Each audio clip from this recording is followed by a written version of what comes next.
नमस्कार आप लोगों को। पिछले क्लास में हम लोग चर्चा कर रहे थे इलेक्ट्रोकेमिकल सीरीज के एप्लीकेशन के बारे में, जिसमें 4-5 एप्लीकेशन के बारे में हम लोग देख चुके थे। कुछ एप्लीकेशन और हम लोग देखते हैं जो कि छूटा हुआ है, उसको आगे हम लोग आज देख रहे हैं। इसका भी अच्छा इंपॉर्टेंस है। बहुत सारा केमिकल रिएक्शन यहाँ पर इससे आधारित कंप्लीट होता है, चाहे वो मेटालिक डिस्प्लेसमेंट हो, चाहे वो हाइड्रोजन का डिस्प्लेसमेंट फ्रॉम एसिड हो, चाहे वाटर के साथ रिएक्शन करने का हो। बहुत इंपॉर्टेंट रिएक्शन है।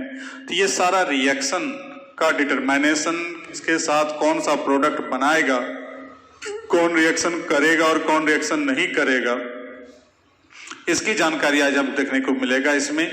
तो हम लोग पीछे देखे थे मेटालिक रिएक्टिविटी और नॉन मेटालिक रिएक्टिविटी। तो मेटल का रिएक्टिविटी और नॉन मेटल का रिएक्टिविटी जो देखे थे, तो उसमें एसआरपी पर डिपेंड कर रहा था कि एसआरपी का मान जैसे जैसे चेंज कर रहा है, जैसे जैसे बढ़ता है, वैसे वैसे धातुओं का रिएक्टिविटी क्रमशः घटता है, क्योंकि इलेक्ट्रॉन रिलीजिंग कैपेसिटी घट रहा है। जबकि नॉन मेटल का जो है इलेक्ट्रॉन एक्सेप्टिंग कैपेसिटी बढ़ता है, जिसके परिणाम स्वरूप वो जाके उसका जो है कि नॉन मेटेलिक रिएक्टिविटी अधिक होगा, जिसका एसआरपी अधिक होगा। तो ये बात हम लोग अभी तक जाने हैं, सीखे हैं, समझे हैं। अब हम लोग आगे चलते हैं इसके आगे कि और क्या क्या कैरेक्टर है, तो उसी को यहां पर हम लोग देख रहे हैं। तो जैसे यहां पर हम लोग छठा नंबर देखते हैं,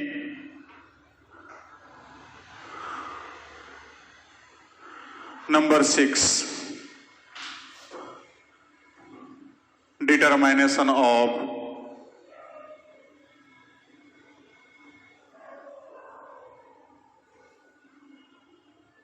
metallic displacement.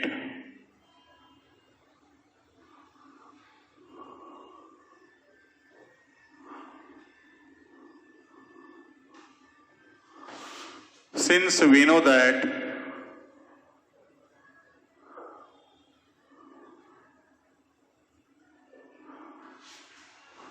with increasing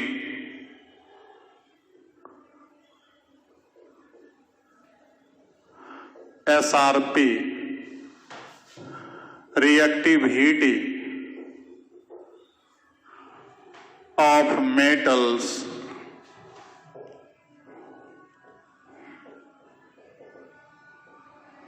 increases।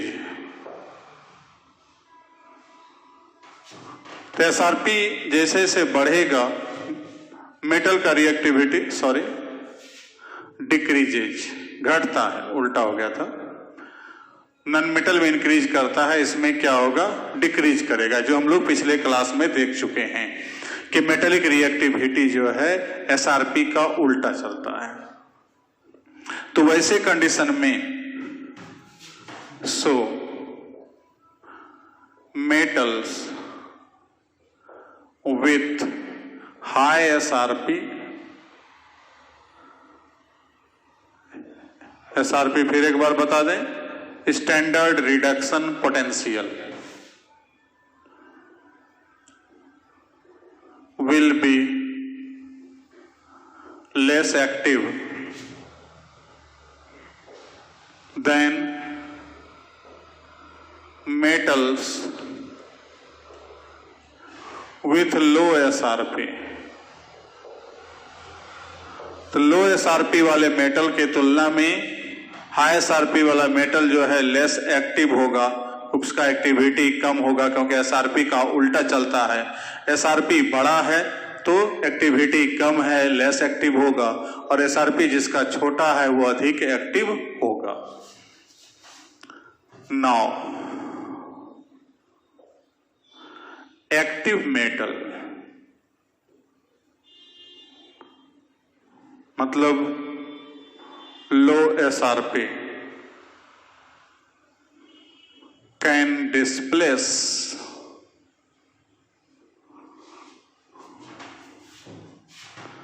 less active metal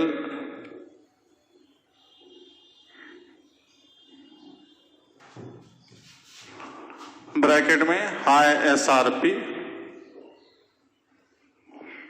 from its compounds.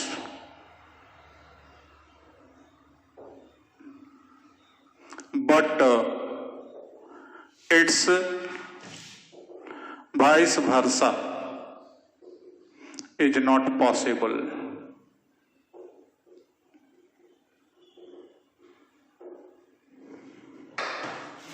कहता है कि जो हम लोग यहां देख रहे हैं कि since we know that with increasing SRP बढ़ने के साथ साथ reactivity of metals decreases, metal का रिएक्टिविटी घटता है। So metals with high SRP, जिसका एसआरपी अधिक है, स्टैंडर्ड रिडक्शन पोटेंशियल जिसका अधिक है, विल बी लेस एक्टिव या लेस रिएक्टिव, कम क्रियाशील होगा then metals with low SRP. जो लो एसआरपी है उसके रेस्पेक्ट में जब तुलना करते हैं, कंपैरिजन करते हैं, तो दो अलग अलग मेटल है जिसका एसआरपी का मान लो होगा वो अधिक क्रियाशील होगा, जिसका एसआरपी अधिक होगा वो कम क्रियाशील होगा। तो वैसे स्थिति में कहता है अब इसके पास कि यदि हम किसी एक्टिव मेटल को रिएक्शन करावें लेस एक्टिव मेटल के कंपाउंड के साथ, तो क्या करेगा, उसके लेस एक्टिव मेटल को डिस्प्लेस कर देगा। लेकिन इसका वाइस वर्सा, इसका उल्टा संभव नहीं है, अर्थात लेस एक्टिव मेटल कभी भी हाई एक्टिव मेटल को डिस्प्लेस नहीं कर सकता है। एग्जाम्पल के लिए देखें, Zn जो हम लोग देखे हुए हैं, एसआरपी इसका जो है E0 minus 0.76 volt plus CuSO4, इसको डिस्प्लेस कर देगा, Cu को अलग कर दिया, ZnSO4 बनाएगा। अब इसका E0 जो है प्लस 0.34 वोल्ट।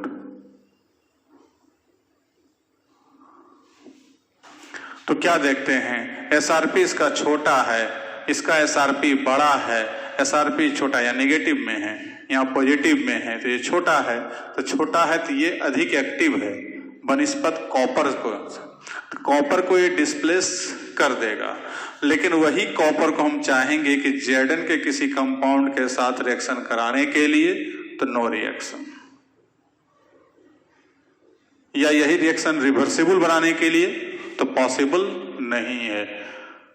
जो बोले वहां पीछे चर्चा किए थे केमिकल काइनेटिक्स में कि बहुत सारा रिएक्शन जो है रिवर्सिबल नहीं है, कुछ रिएक्शन रिवर्सिबल है।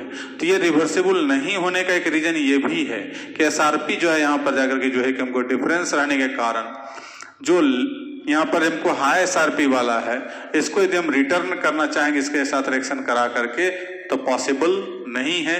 ये सिर्फ लो वाला हाई वाले को डिस्प्लेस कर सकता है, लेकिन हाई वाला लो वाले को डिस्प्लेस नहीं कर सकता है, जो यहाँ पर एग्जाम्पल हमको देखने को मिल रहा है। अब इसी Cu को यदि हम चाहें कि AgCl के साथ रिएक्शन करा दीजिए, तो CuCl2 बन जाएगा, Ag मुक्त होगा, क्योंकि यहाँ पर कॉपर का जो है E0 हम लोग देखे प्लस 0.34 वोल्ट है और Ag का E0 प्लस 0.80 वोल्ट है।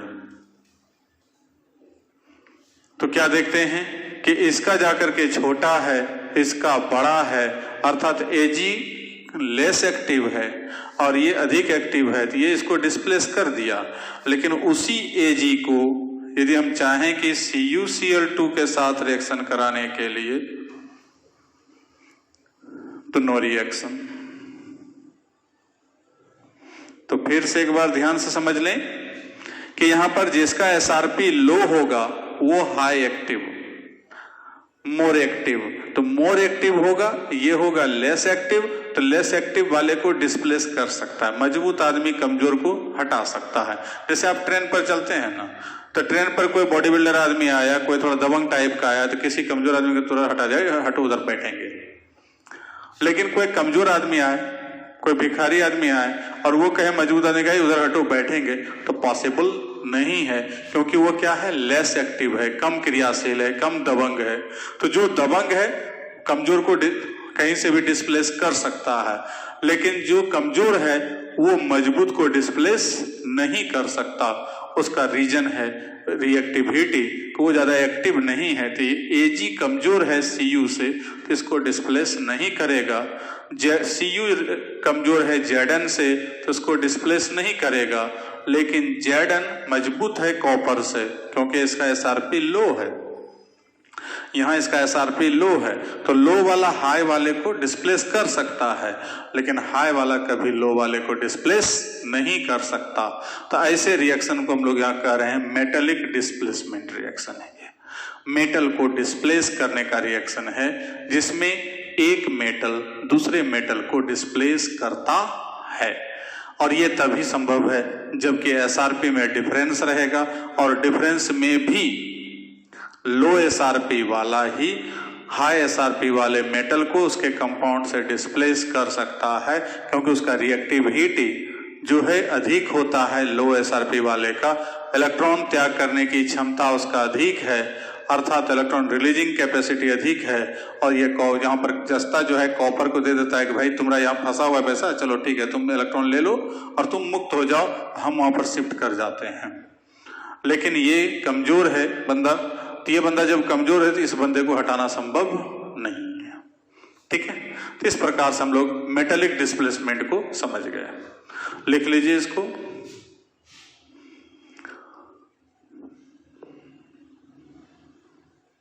हो गया होगा। 7वां नंबर, डिटरमिनेशन ऑफ नॉन मेटेलिक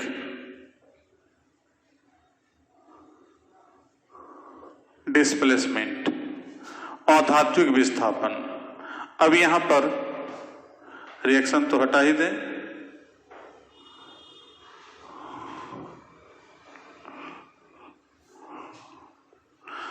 कहता है कि since we know that with increasing SRP reactivity of non metals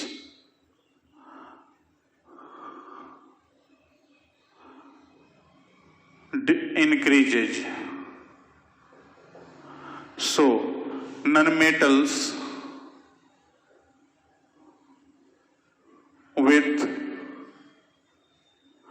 low SRP will be less reactive than या less active than non-metals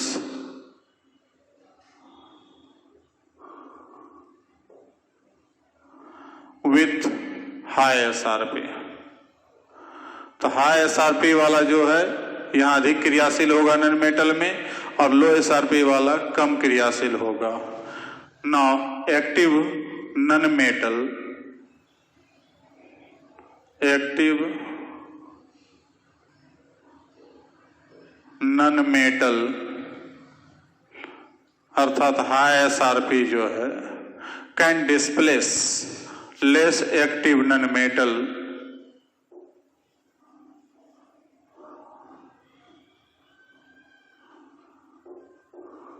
non-metal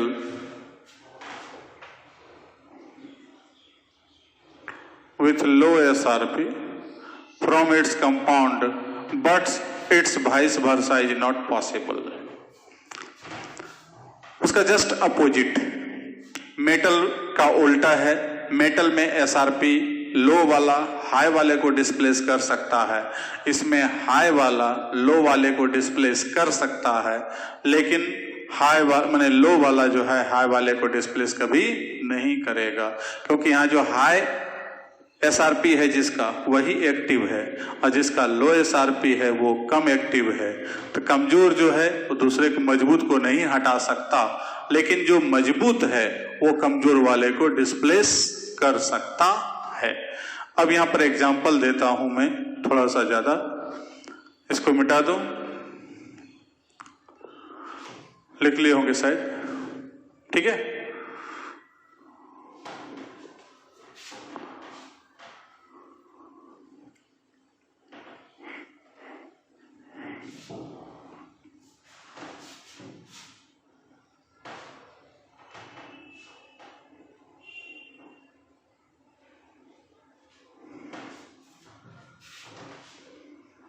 चलिए देखते हैं एग्जाम्पल। हम लोग देखे थे वी नो दैट, कल ही पिछले क्लास में हम लोग देखे थे फ्लोरीन ज़्यादा एक्टिव है क्लोरीन से, ब्रोमीन से, और ये आयोडीन, आयोडीन सबसे लेस एक्टिव है।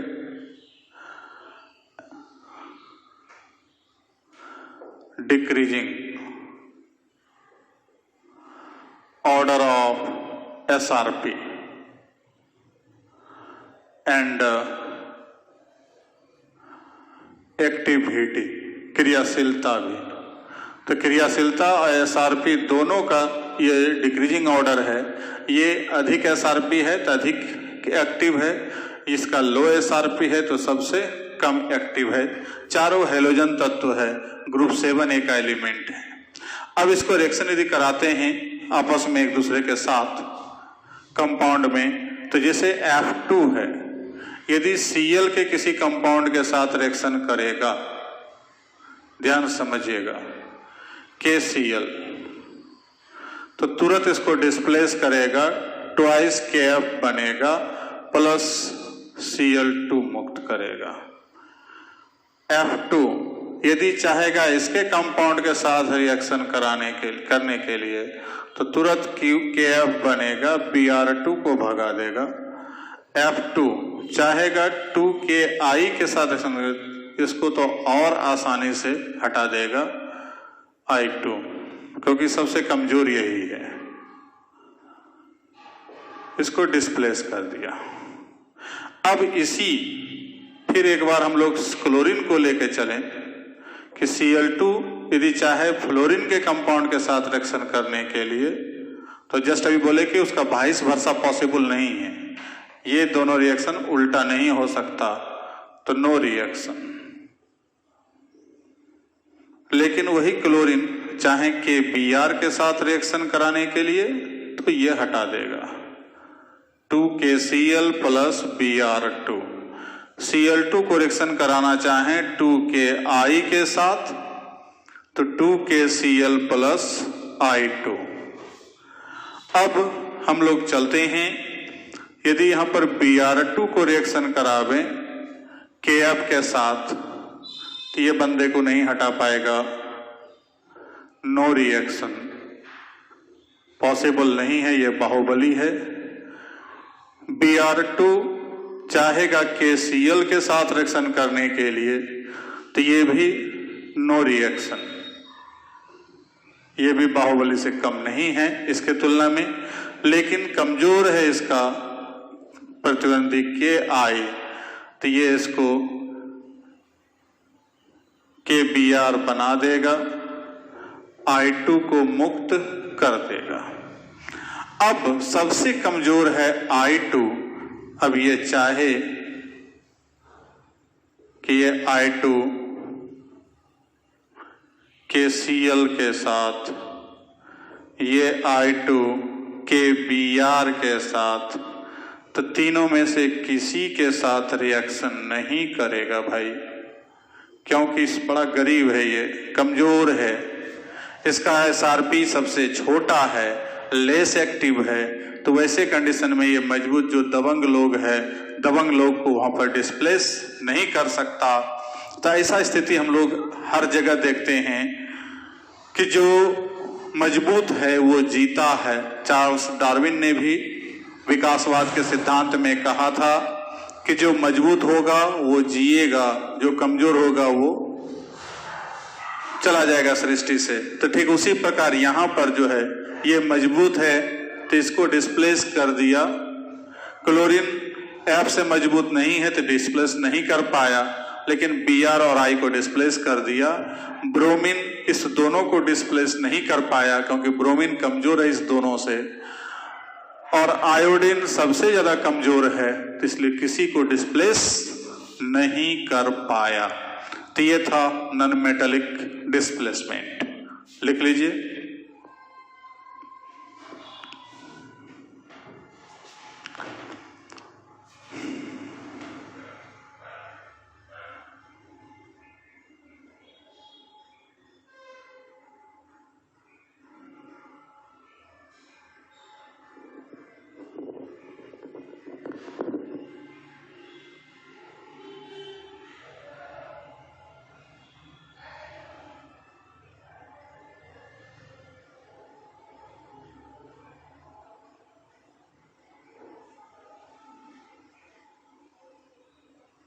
हो गया। चलिए आगे देखते हैं।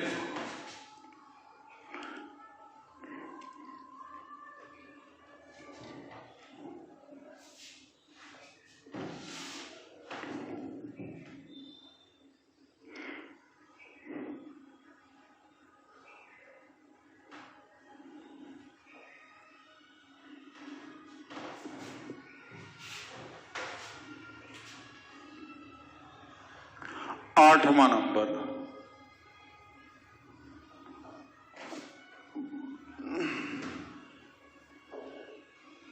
Displacement of H2 from mineral acid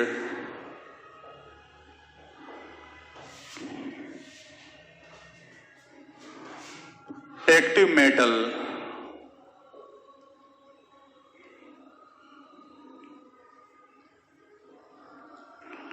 with low SRP can displace H2 gas from dilute solution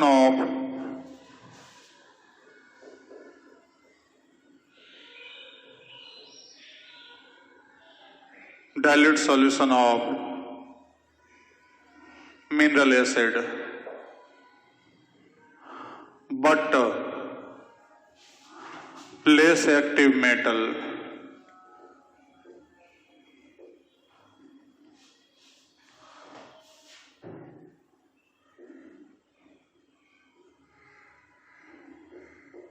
high SRP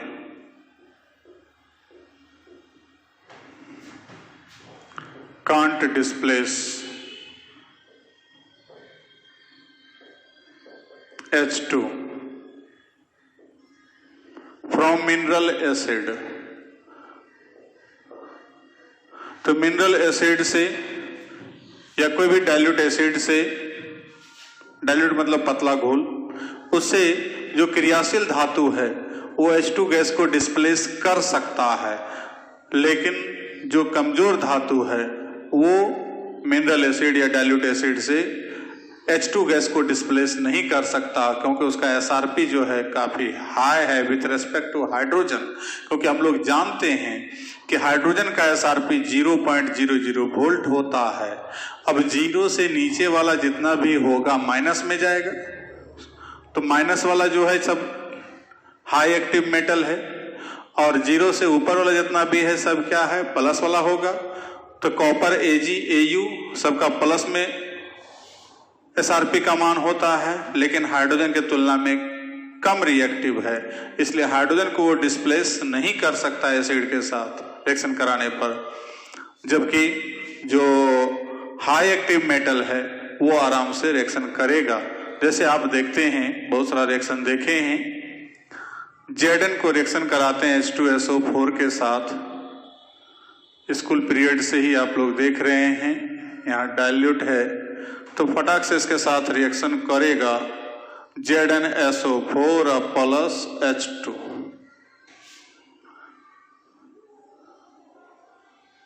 calcium plus HCl,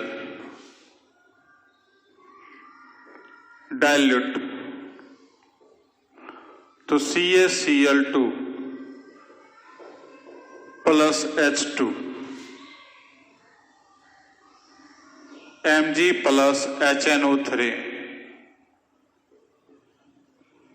dilute MgNO3 का होल 2 प्लस H2। तो इस प्रकार से हम लोग क्या देखते हैं कि ये रिएक्शन करने के बाद H2 गैस मुक्त करता है। लेकिन अब ये है एक्टिव मेटल, यहीं नीचे लिख देते हैं, ये सभी है एक्टिव मेटल्स।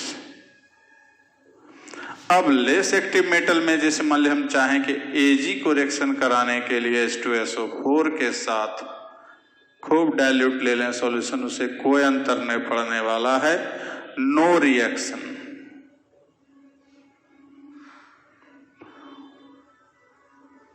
Au डाइल्यूट के साथ रिएक्शन कराना चाहेंगे तो नो रिएक्शन।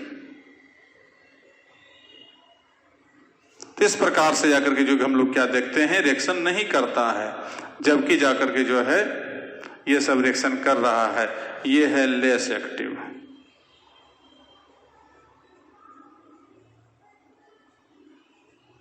तो लेस एक्टिव मेटल रिएक्शन नहीं करेगा और जो एक्टिव मेटल है वो रिएक्शन करेगा और H2 गैस को डिस्प्लेस करेगा। तो इस प्रकार से हम लोग पाते हैं कि ये ऐसा रिएक्शन कंप्लीट होगा जब यहाँ पर हमको SRP का मान इसका लो है हाइड्रोजन के तुलना में और इसका SRP हाई है हाइड्रोजन के तुलना में। तो ये था जाकर के जो है कि मिनरल एसिड से H2 का डिस्प्लेसमेंट। लिख लीजिए इसको, जल्दी कीजिए।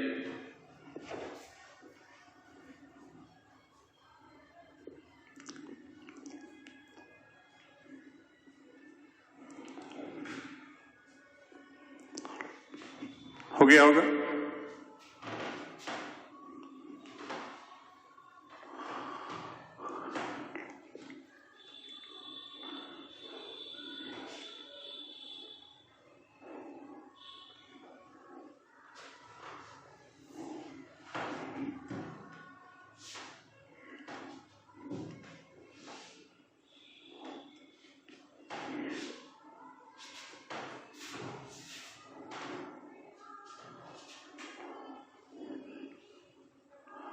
नौ नंबर देखते हैं, displacement of H2 from water. अब वाटर के साथ कैसा रिएक्शन है इसको देखें। बड़ा रोचक है ये टॉपिक कि जल के साथ कौन सा मेटल रिएक्शन करेगा, कौन सा मेटल रिएक्शन नहीं करेगा, जल का प्रभाव पड़ेगा या नहीं पड़ेगा, किस रूप में पड़ेगा, उसकी जानकारी हम लोग यहाँ पर देखें एक तरफ से, उसके बाद समझ में आएगा। तो reactivity of metals with water decreases respectively with increasing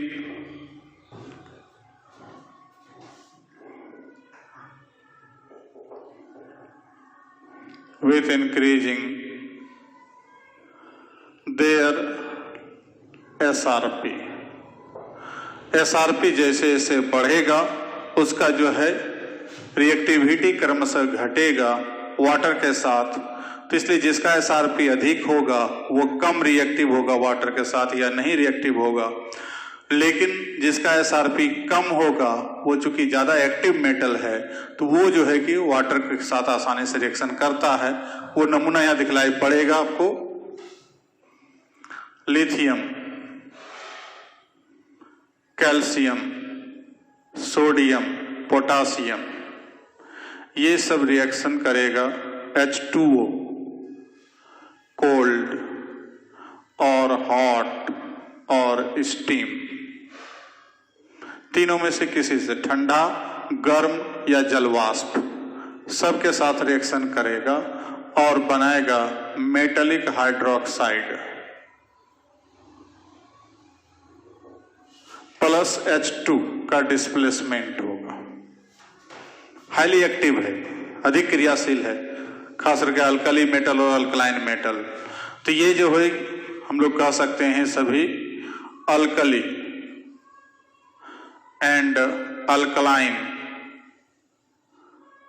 alkali metals है एंड अल्कलाइन अर्थ मेटल्स है।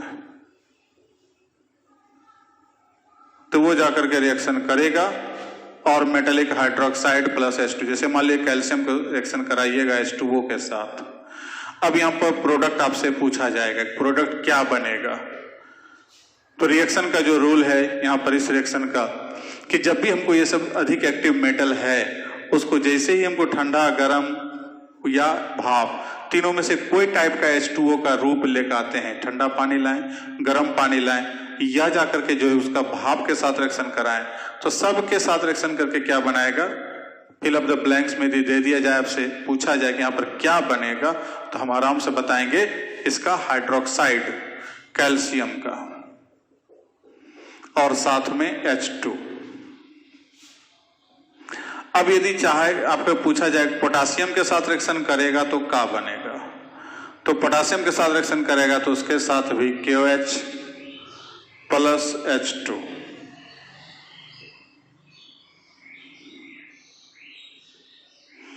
सोडियम के साथ रिएक्शन करेगा तो वही सोडियम हाइड्रोक्साइड प्लस H2।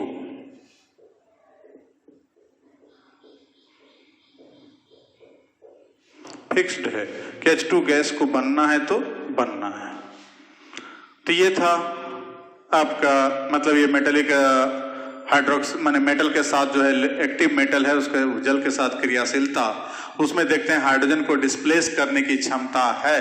तो चाहे ठंडा पानी डालिए उस पर, गर्म पानी के साथ रिएक्शन कराइए या स्टीम के साथ रिएक्शन कराइए, किसी के साथ भी रिएक्शन कराना चाहेंगे तो ये सब के साथ रिएक्शन करके क्या बनाएगा, H2 गैस को डिस्प्लेस करेगा और हाइड्रोक्साइड का निर्माण करेगा इस रूल के हिसाब से। ठीक है, लिख लीजिए इसको।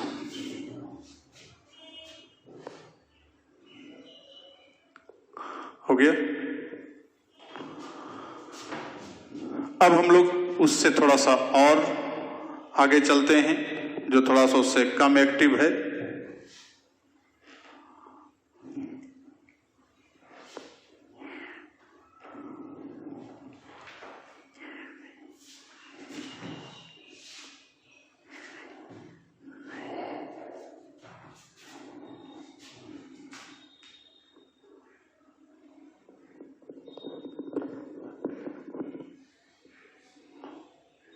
Mg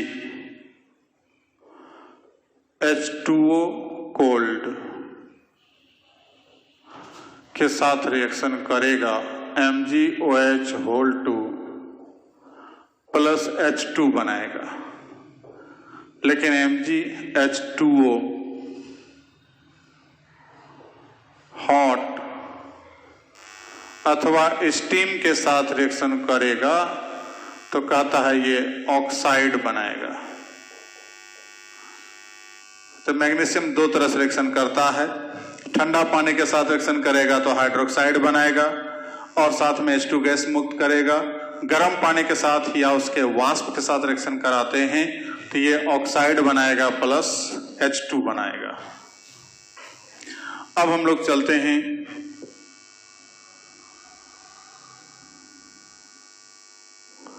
Al, Zn वगैरह सब जो है, इसको रिएक्शन करावें H2O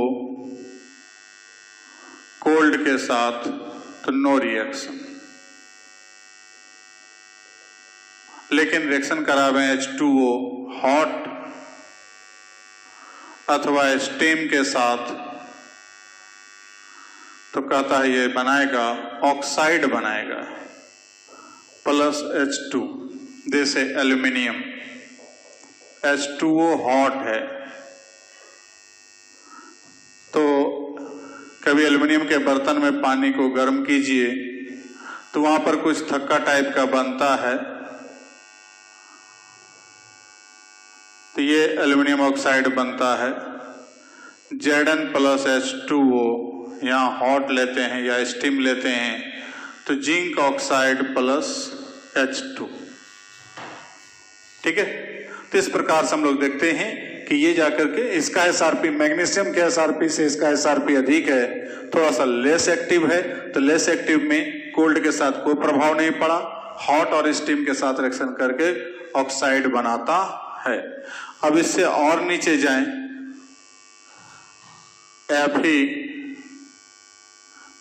Pb वगैरह सब ये रिएक्शन करेगा H2O कोल्ड अथवा हॉट, तो नो रिएक्शन।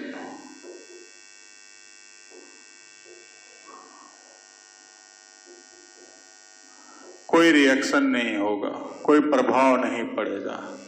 लेकिन इसी को रिएक्शन करावे H2O स्टीम के साथ,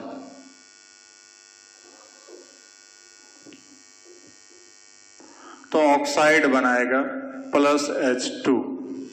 तो जैसे Fe को रिएक्शन कराते हैं H2O के साथ, स्टीम है,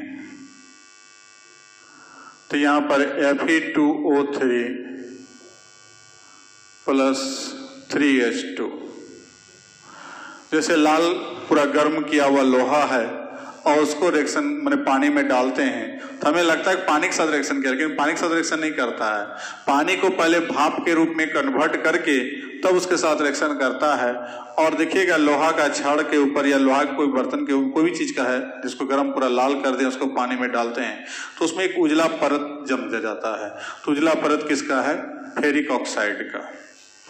अब उससे भी नीचे जाते हैं और कम क्रियाशील Ag, Au, Pt, Hg, copper वगैरह सब। अब इसको H2O कोल्ड ले लें, H2O हॉट ले लें, H2O स्टीम ले लें, कोई रिएक्शन नहीं, नो इफेक्ट। कम क्रियाशील धातु है तो सिल्वर, चांदी, सोना वगैरह सब, जो भी प्लेटिनम है, कॉपर है, उस पर यदि ठंडा, गरम, भाप कुछ भी डालें तो कुछ बनने वाला नहीं है, कोई रिएक्शन होने वाला नहीं है। यही एक रीजन है कि जितना भी खास करके इंडिया में देखिए अधिकांश जेवर जेवरात जो बनता है सोना चांदी और प्लेटिनम का बनता है। तो ये प्लेटिनम सोना चांदी का इस्तेमाल क्यों करते हैं? तो जेवर जेवरात का इस्तेमाल हम लोग नॉर्मल सब दिन के लिए किया जाता है, खास करके महिलाओं के द्वारा। तो वो जाकर के उसमें हवा पानी कुछ चीज का प्रभाव नहीं पड़ता है, सब दिन एक तरह का चमक बना रहता है। तो जिसके परिणाम स्वरूप उसका यूज हम लोग करते हैं। हम चाहेंगे कि सोडियम का अंगूठी बना के पहने तो पता चला कि अंगुली जल के तैयार हो गया, क्योंकि सोडियम वाला जो हम लोग देखे कि ठंडा के साथ भी रिएक्शन करता है, गर्म के साथ भी रिएक्शन करता है और भाप के साथ भी रिएक्शन करता है। तो सोडियम का अंगूठी पहन के हम ज्यादा देर तक नहीं रह सकते, लेकिन चांदी का, सोने का अंगूठी पहन के हम वर्षों तक रह जाते हैं, कुछ भी प्रभाव नहीं पड़ता, ना ये गर्म पानी से, ना ठंडा पानी से, ना तो भाप से। तो इस प्रकार से जैसे जैसे इलेक्ट्रोकेमिकल सीरीज में हम लोग ऊपर से नीचे की ओर बढ़ते हैं, अर्थात एसआरपी का मान जैसे जैसे बढ़ता जाता है, लो से हाई की ओर जाता है, उसका क्रियाशीलता का स्थिति हम लोग यहाँ पर दिखलाए कि मोटा मोटे अधिकांश मेटल यहाँ पर ले आए कि कौन कौन क्या क्या रिएक्शन करता है और कौन कौन रिएक्शन नहीं करता है। तो इस तरह का प्रभाव यहाँ पर देखने को मिलता है। तो ये था हाइड्रोजन का डिस्प्लेसमेंट वाटर के साथ, के वाटर से। अब हम लोग देखते हैं आगे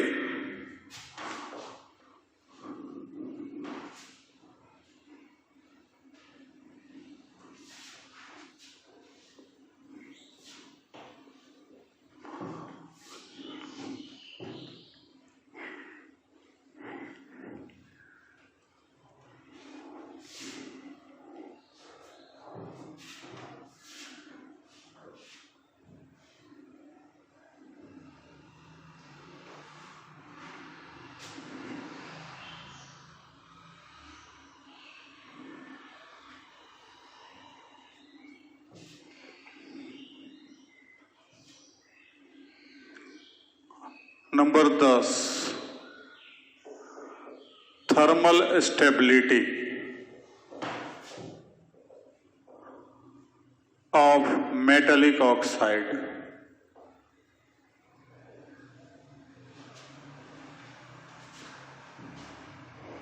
तो थर्मल स्टेबिलिटी भी प्रभावित होता है of metallic oxides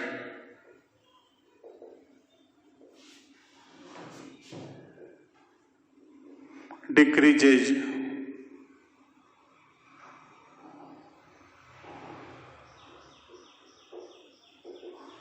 with increasing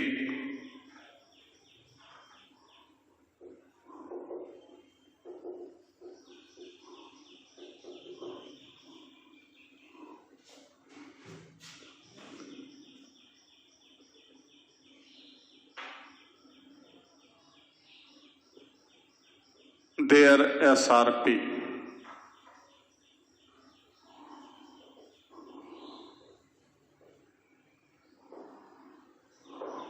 तो जैसे एग्जाम्पल के लिए CaO, Na2O, Al2O3 और यदि Ag2O का तुलना किया जाए तो यहां पर जाकर के जो है क्या है, पहला बात SRP of metals increases, बढ़ता है। दूसरा, मेटेलिक रिएक्टिविटी डिक्रीजेज, घटता है। अब तीसरा यहां पर जो होगा, थर्मल स्टेबिलिटी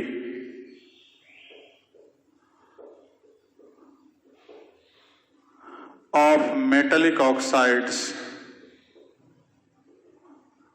ये भी will decrease, घटेगा also। तो मेटेलिक ऑक्साइड का थर्मल स्टेबिलिटी यहाँ घटेगा। यहाँ चूंकि अधिक क्रियाशील धातु है, ये ऑक्सीजन के साथ बहुत मजबूत बंधन बना के रखा हुआ है, तो इसको उच्च ताप पर गर्म करेंगे तब ये टूटेगा, और इसको कम ताप पर ही गर्म करेंगे तो ये विघटित हो सकता है, टूट सकता है।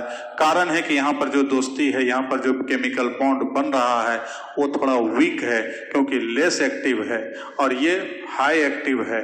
तो एक्टिव है तो ऑक्सीजन के साथ आसानी से बंधन बना करके मजबूत बंधन बनाया हुआ है। इसलिए जैसे जैसे हम लोग SRP का मान बढ़ रहा है, मेटेलिक रिएक्टिविटी घट रहा है और उसका थर्मल स्टेबिलिटी भी मेटेलिक ऑक्साइड का क्या हो रहा है, घटता है।